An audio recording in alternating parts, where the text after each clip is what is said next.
어린이 보호구역 단속을 강화하는 이른바 민식이법이 모레 25일부터 시행됩니다.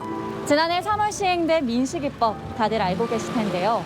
어린이 보호구역 내 차량은 시속 30km 이내로 감속하고 횡단보도 정지선 앞에서는 우선 멈춤, 그리고 어린이 보호구역 내에서는 주정차를 금지하는 교통법규입니다. 이 민식이법이 시행된 지 1년이 지났는데요.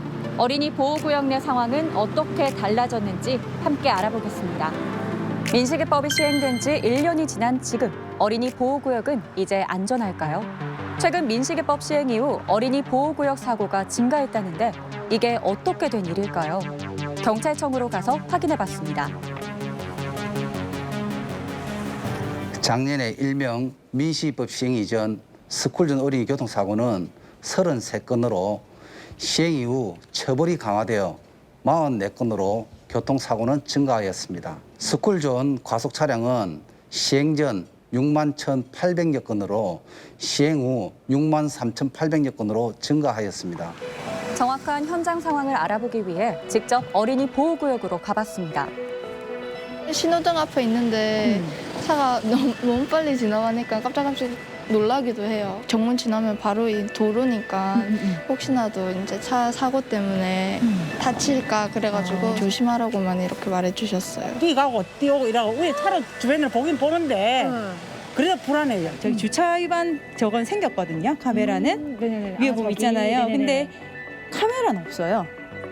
속도 위반 카메라가 없어요. 뭐 다 학교 앞에 의무 설치라고 제가 알고 있는데 여기만 없어요. 불안하죠. 카메라 아니 그냥 세워놓은 거예요. 카메라 없어요 저는. 처음에는 이제 카메라 있구나 생각했는데 없으니까 사람들도 이제 그냥 무의식적으로 그냥 쌩쌩 달리더라고요. 네네네.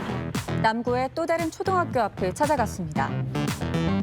요 바로 앞에 여기 신호 있잖아요. 여기가 조금 방과 후 시간이 지나면은 신호가 그냥 애들 근데 그때 등하교 하는 애들도 있을 거예요. 그 학원 갔다 가는 애 있고 그러니까 그래서 왜 그러는가 모르겠어요. 학교 주위면은 그냥 뭐 저녁 때까지라도 해줬으면 좋겠는데 이제 집중적으로 다니는 뭐 4시 이후 하여튼 그 밝은데 그냥 그래 돼버리더라고요. 근데 저 위에 저 아파트로도 가는 애들도 많고 아이들이 많이 다니거든요. 네. 다른 사람이 지나가면 저도 같이 따라가요. 혼자 지나야 될 때는 어떻게 했어요? 그냥 눈치껏 보면 그냥 지나갔어요. 여기 이빨이 되나? 요거 나는 항상 불편하더라고. 어떤 점이 불편하셨어요? 여기 차 오는 거 안 보이잖아요. 이만큼 나가야 차 오는 거 안 오는 거 보잖아요. 근데 요 타대는 이건 나는 억수로 불편해. 만날 내 속으로 간다고. 왜 여기다 대놨어 그래.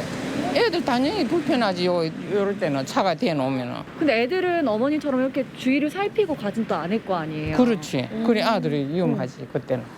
횡단보도를 건너는 사람의 시야까지 가린 불법 주정차들 때문에 아이들의 안전이 더 위협받고 있습니다.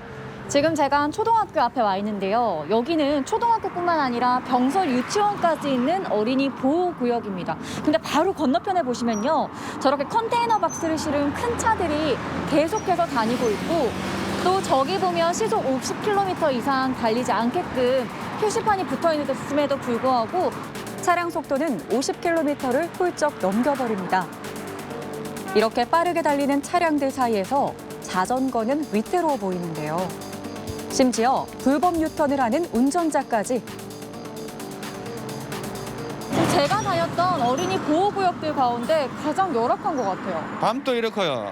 낮에도 이래요. 예전에는 이게 사고가 엄청 많이 났어요. 일직선 거리이기 때문에 거의 무시를 하고 오는 차들이 많아요.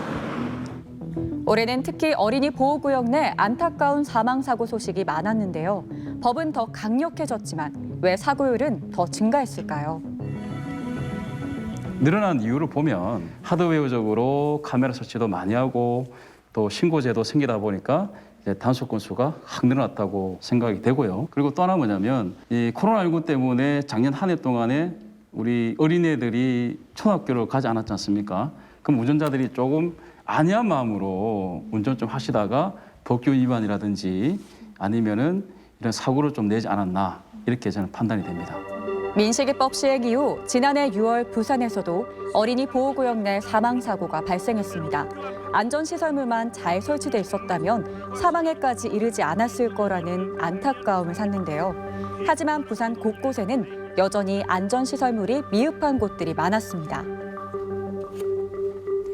지난해 4월 17일 브라보 돋보기에서는 위태로운 안전지대, 어린이 보호구역을 짚어보고 부산시의 계획도 들어봤었는데요. 그 무인교통 당수 장비는 올해 96개소를 설치하고 나면은 2022년까지 다 100% 설치할 계획으로 있고 신호기 또한 100% 다 설치할 계획으로 있습니다. 1년이 지난 지금 부산시의 계획은 어떻게 진행되고 있을까요?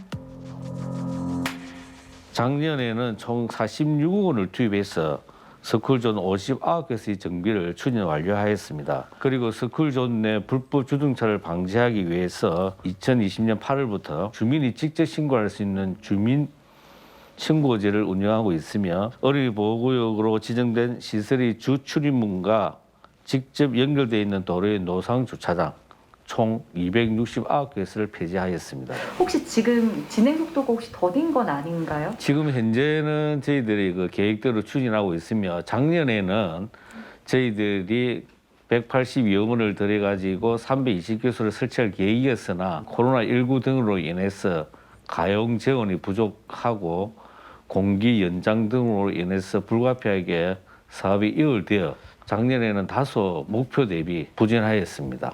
2022년까지는 전 어린이 보호구역 내에 단속 카메라 및 신호기 설치를 완료할 계획으로 있습니다. 단속 카메라와 안전시설물 설치보다 더 시급하고 위험한 문제가 있습니다. 바로 불법 주정차들인데요. 차 사이에 나온다든지 뒤에 온다든지 그러면 어린이가 안 보일 수도 있고요. 애들이 뛰는 경우도 많기 때문에 그걸 반응하는 속도도 늦을 수 있기 때문에 그건 많이 위험합니다. 학교 주변에서는 좀 더 속도를 낮추고 주정차를 주로 안 하시는 것, 그 정도만 신경 써주면 되겠습니다. 부산의 사망사고 지역에 가봤습니다. 더 이상의 사망사고를 막기 위해 안전시설물을 강화해서 설치돼 있었는데요. 하지만 이보다 더 중요한 것이 있습니다. 교통사고 일어나는 원인은 크게 세 가지가 있습니다. 인적 요인, 즉 운전의 주체는 이제 운전자가 되죠. 한 95.3%. 그리고 차량과 도로 그리고 환경적 요인은 4.7%입니다. 그러니까 결과적으로 교통사고를 줄이기 위해서는 뭐냐면 이 운전하는 운전자의 어떤 마음이라든지 태도가 바뀌게 되는 게 핵심적인 부분이거든요. 문제는 뭐냐면 우리나라 이제 교통안전교육은 소잃고 외양간 고치는 교육을 합니다. 왜냐하면 면허가 정지나 취소가 된다든지 아니면 벌점을 받아서 교육받는, 즉 제도권에 들어와야지만이 교육을 하고 있거든요. 그래서 저희들이 많이 안타까워하는 부분이고 이거는 빨리 법 개정이 돼야 된다. 어린이 보호구역, 이 이름대로 우리 아이들을 보호해 줄 수 있도록 모두가 함께 지키고 노력해야 합니다.